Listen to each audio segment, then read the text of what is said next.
آئیے جانتے ہیں صحت سے متعلق کچھ اہم باتیں۔ انسان کی من بھاتی غذا چینی زیادہ کھانے پر خبردار کرتی 8 علامتیں۔ دور جدید میں انسان نہ چاہتے ہوئے بھی نت نئی غذائیں کھا کر اکثر اوقات اپنے جسم میں چینی یعنی شوگر کی کثرت پیدا کر لیتا ہے۔ چینی بذات خود خطرناک شے نہیں بلکہ اس میں شامل گلوکوز ہی ہمارے دماغ اور جسم کے سبھی خلیوں کو توانائی فراہم کرتا ہے۔ یہی توانائی پھر ہمیں کام کاج کرنے کے قابل بناتی ہے۔ مسئلہ تو یہ ہے کہ اکثر ہم زیادہ چینی چٹ کر جاتے ہیں، تب چینی کی زیادتی خطرناک ثابت ہوتی ہے اور ہمیں عجیب و غریب امراض کا شکار بنا دیتی ہے۔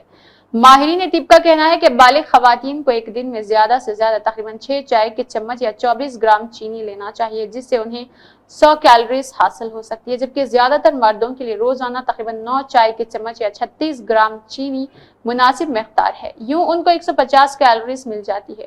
ہوتا مگر یہ ہے کہ مختلف اشیاء خود نوش کو کھا پی کر بیشتر انسان روزانہ 15 سے 20 چمچ چینی اپنے جسم میں اتار لیتے ہیں، اور ستم ظرفی یہ ہے کہ انہیں معلوم ہی نہیں ہوتا کہ وہ زیادہ چینی کھا چکے ہیں۔ ڈاکٹروں کا تو کہنا ہے کہ ہمارا جسم 8 انتباہی اشارے کر کے انسان کو خبردار کرتا ہے کہ وہ زیادہ چینی کھا رہا ہے۔ اس لیے ہوش میں آ جائے اور چینی زیادہ لینا چھوڑ دے، ورنہ انوکھی بیماریاں اس کا جینا حرام کر دے گی۔ 8 انتباہی علامات درج ذیل ہے۔ توانائی کی سطح میں اتار چڑھاؤ ہوتا ہے۔ ضرورت سے زیادہ چینی کی کھپت کی سب سے فوری اور نمایاں علامات میں سے ایک جسم میں سطح کا توانائی کی بے ترتیب جنم ہے۔ میٹھا کھانے کے بعد آپ کو جسمانی توانائی میں تیزی سے اضافہ ہوتا ہے، مگر جلد ہی وہ اچانک کریش کر جاتی ہے۔ توانائی کی سطح میں اتار چڑھاؤ کا یہ چکر خون میں گلوکوز کو سطح پر پڑتے اثرات کا نتیجہ ہے۔ بلڈ شوگر میں تیزی سے اضافہ توانائی بڑھا دیتا ہے، لیکن جب انسولین گلوکوز کو کم کرنے کا کام کرتی ہے تو اس عمل سے آپ تھکاوٹ محسوس کر سکتے ہیں۔ جسمانی توانائی کی سطح مستحکم کرنے کے لیے پیچیدہ کاربوہائیڈریٹس، فائبر سے بھرپور غذاؤں کو انتخاب کریں جو توانائی مستقل فراہم کرتی ہے۔ سوجا ہوا چہرہ۔ اگر آپ دیکھیں کہ آپ کا چہرہ معمول سے زیادہ پھولا ہوا ہے تو یہ خوراک میں بہت زیادہ چینی موجود ہونے کی علامت ہے۔ چینی کے زیادہ استعمال سے جسمانی خلیوں میں پانی جذب ہو جاتا ہے، جس سے چہرے پر سوجن جنم لیتی ہے۔ یہ سوجن جسم کی جانب سے اضافی سوڈیم شوگر کو منظم کرنے کی کوشش کا نتیجہ ہوتی ہے۔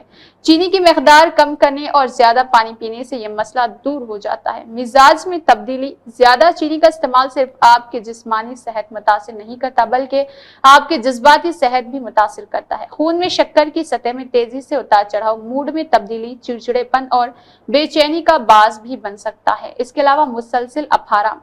اگر آپ اپنے خود کو مسلسل افارے سے نمٹتے ہوئے پاتے ہیں، خاص طور پر صبح کے وقت، تو اس کا تعلق چینی کے زیادہ استعمال سے ہو سکتا ہے۔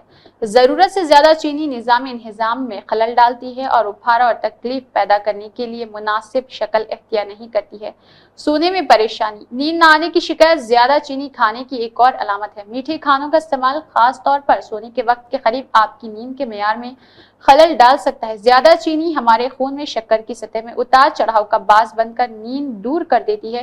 یوں انسان کی راتیں کروٹ بدلتے بے چینی سے گزر جاتی ہے۔ بہتر نیند کو فروغ دینے کے لیے شام کے وقت چینی کی مقدار محدود کرنا چاہیے۔ چینی کی مسلسل خواہش، خاص طور پر کھانے کے بعد کوئی میٹھی شے چٹ کرنے کی خواہش ہوتی ہے۔ اس کا امر کا اشارہ ہے آپ چینی کے صحن میں گرفتار ہو چکے ہیں اور اسے بار بار کھانا بھی چاہتے ہیں۔ دراصل جب آپ زیادہ مقدار میں چینی کھانے لگے تو آپ کا جسم خواہشات انحصار کا ایک چکر بنا لیتا ہے۔ ان خواہشات کو توڑنا مشکل ہو سکتا ہے کیونکہ زیادہ شوگر لینے اور دماغ میں انعام دینے کا نظام متحرک ہو ہی نہیں پاتا ہے۔ جلد کے مسائل ہوتے ہیں۔ ضرورت سے زیادہ چینی کی کھپت آپ کی جلد میں بھی مسئلے پیدا کرتی ہے۔ عام مسائل میں مہاسے، قبل از وقت جھریاں، مسلسل دانے جنم لینا شامل ہے۔ زیادہ چینی جسم میں سوزش کو فروغ دیتی ہے، اس کے ساتھ ساتھ جسم کی صحت کو خراب کرتی ہے۔ وزن میں اضافہ ہوتا ہے۔ زیادہ چینی لینے کے اثرات میں سے ایک جسمانی وزن میں اضافہ ہوتا ہے۔